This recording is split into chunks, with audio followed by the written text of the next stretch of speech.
നമസ്കാരം. ഈ രാമായണത്തിൽ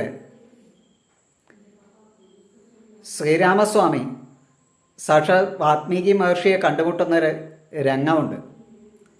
അപ്പോൾ ശ്രീരാമൻ പറയുന്നുണ്ട്, ഈ നല്ലതായിരിക്കുന്ന പ്രദേശത്തിൽ കുറച്ചു കാലം താമസിക്കാൻ ഉള്ള ഒരു സ്ഥലം അങ്ങ് കാട്ടിത്തരണം എന്ന് പറയുന്നുണ്ട്.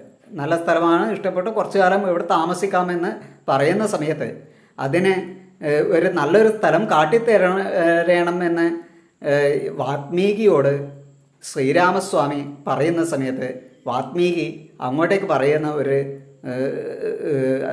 വളരെ മനോഹരമായിരിക്കുന്ന ഒരു ഉത്തരമുണ്ട്.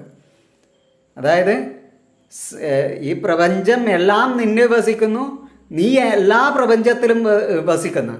അതുപോലെ തന്നെ സീതയോടുകൂടിയാണ് നിനക്ക് വസിക്കണമെന്നുണ്ടെങ്കിൽ നിർമ്മലമായിരിക്കുന്നതും സുഖദുഃഖങ്ങളെ ഒരുപോലെ സമചിത്തതയോടെ കാണുന്നവരുമായിരിക്കുന്ന ഏതൊരു മനുഷ്യൻ്റെയും ഹൃദയമാണ് നിനക്ക് ഉള്ള സുഖപാസായ മന്ദിരം എന്ന് പറയുന്ന ഒരു വാക്ക് ഉണ്ട് അവിടെ, അതിമനോഹരമായിരിക്കുന്നത്.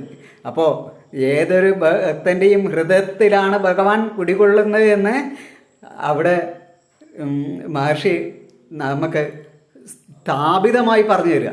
അവിടെ ഒരു ഉറപ്പാണ് തരുന്നത്.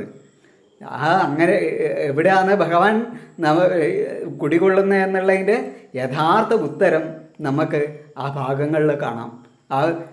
ആ ഒരു ശ്ലോകങ്ങളിൽ, ആ ഒരു വാത്മീകിയുടെ ഉത്തരങ്ങളിൽ നമുക്ക് വിശദമായി പഠിച്ചു കഴിഞ്ഞാൽ മനസ്സിലാവും.